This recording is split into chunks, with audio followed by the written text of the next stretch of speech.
गुरुदेव, आपके सत्संग एवं प्रवचन से लाखों मुझ जैसे अधमों का सुधार हो रहा है और मुझे ज्ञात है कि हजारों आपको अपनी किडनी देने को आतुर हैं और मैं भी उनमें से अपने आप को एक समझता हूँ। जरूरत नहीं किसका है? जरूरत इसलिए नहीं कि हम स्वस्थ हैं। जितने दिन देखो शरीर को चलना होता है ना, वो हमें बर्दाश्त ही नहीं कर सकते कि दूसरे के शरीर को कष्ट देकर इस शरीर इससे अच्छा मर जाना है। हमारा जीवन सबके सुख के लिए है। तो जब तक श्री जी सेवा लेना चाहती है तब तक आपके सामने बैठे हैं। अभी थोड़ी देर में डायलिसिस में चले जाएंगे। तो जब तक है तब तक है, नहीं है तो फिर सेवा में ही है श्री जी की। हमारे को ये पता चले कि उसका पेट काट के, उसका अंग काट के हमारे जोड़ा, हम स्वस्थ, ऐसी स्वस्थता किस काम की? बिल्कुल कदापि नहीं, किंचित नहीं, जीवन भर में ऐसा कभी नहीं हो सकता। हम अपने शरीर को सुख देने के लिए दूसरे शरीर को कष्ट, इस स्वप्न में भी नहीं हो सकता ऐसा। और हम बहुत स्वस्थ हैं। हमें इस रोग के बहाने बहुत श्री जी का दुलार मिलता है।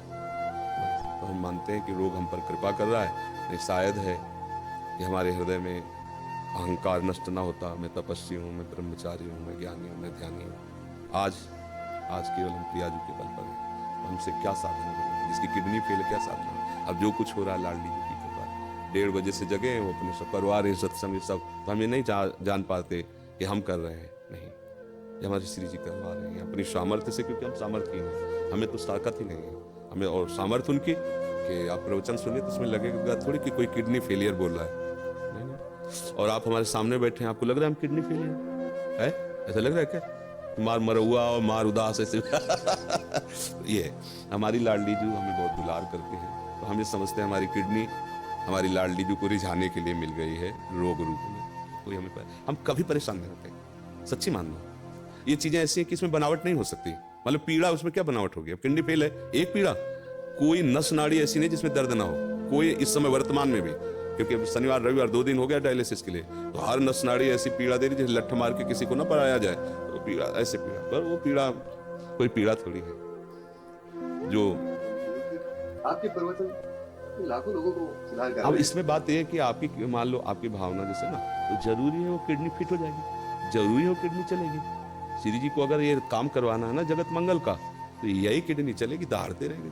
और अगर उनको नहीं चलवाना ना, तो किडनी की माला वाला का पहला दौर चलेगा नहीं, एक कदम नहीं चलेगा, बोल नहीं पाएंगे। जिनकी किडनी बदल गई है वो जानते हो कैसे जीते हैं? बस चिड़िया की तरह जीते हैं, उतना ही सब। और यहाँ अभी हम अपने को पावरहीन आज तक कभी नहीं देख पाए। स्थिति कुछ भी हो, जिस समय हमारे अंदर, तो हमें ऐसा लगता है कि तुम हमारे सामने 2 मिनट नहीं टिक सकते। सांसारिक भाव में हम तुम्हें कुश्ती में पटक देंगे। किडनी फेल है लेकिन अब खड़े हो गए तो तुम्हें कुश्ती में पटक देंगे। ये किडनी कटवा के लगवाने से थोड़ी होगा। उस मरी हुई किडनी में, यही तो जो मच्छर को ब्रह्मा बना दे, ब्रह्मा को मच्छर बना दे, हम उस पावर से चलते हैं। उसी को कहा, अगर तुम्हें करवाना है अपनी सेवा तो बिजली दीजिए और काम कीजिए, यंत्र काम करे। वो मरी हुई किडनी काम कर रही है।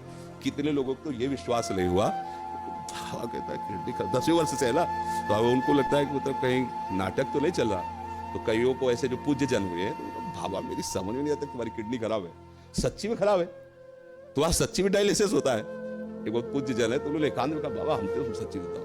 तो हाँ, उनको ऐसे उठा करके दिखाया कि देखो उसकी छाती में यहाँ पाइप पड़ा, ये पाइप पड़ा ना, छाती को चीर करके उसमें डाला गया और सीधे दिल वाली नली से इसके, तब वो होता है ना फिल्टर खून पूरे शरीर का, 4.5 घंटे उसमें तब उनका। तो ये हमारा कोई, देखो आप ये समझो कि ये शरीर वास्तविक मायाकृत है, पर ये इस समय मायाकृत शरीर में बिजली हाई पावर की, इसका कनेक्शन बहुत जोर का है।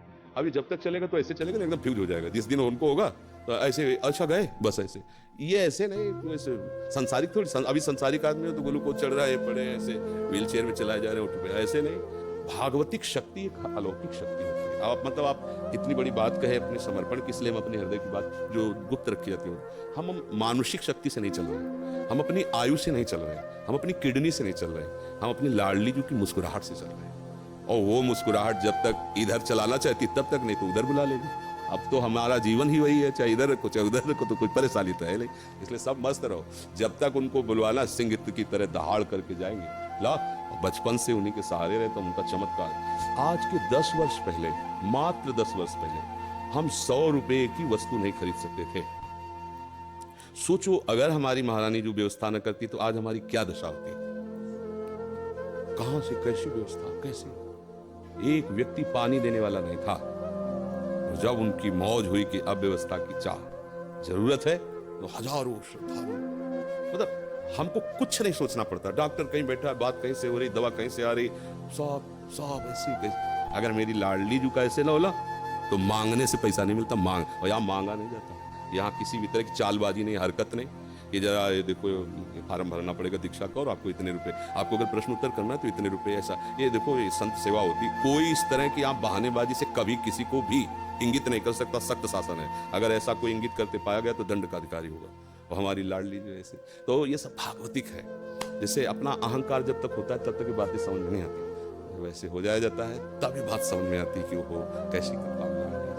इसलिए आप सब निश्चिंत रहिए, जब तक श्री जी को सेवा करा ली वो सिंह की तरह दहाड़ते रहेंगे। और जहां उनका, तो फिर देखो यहाँ से जाना तो है ही ना, एक दिन सबको जाना है, तो हमारा समय तो निश्चित है ना कि उस मिनट में ट्रांसफर, फिर कोई नहीं रोक सकता, चाहे जो कुछ कर लो। और जब तक वो समय नहीं है तो कुछ नहीं बिगड़ सकता, चाहे जो कुछ हो जाए। तो इसलिए अपने एकदम मस्ती में रहना, आनंदित रहना, ठीक है।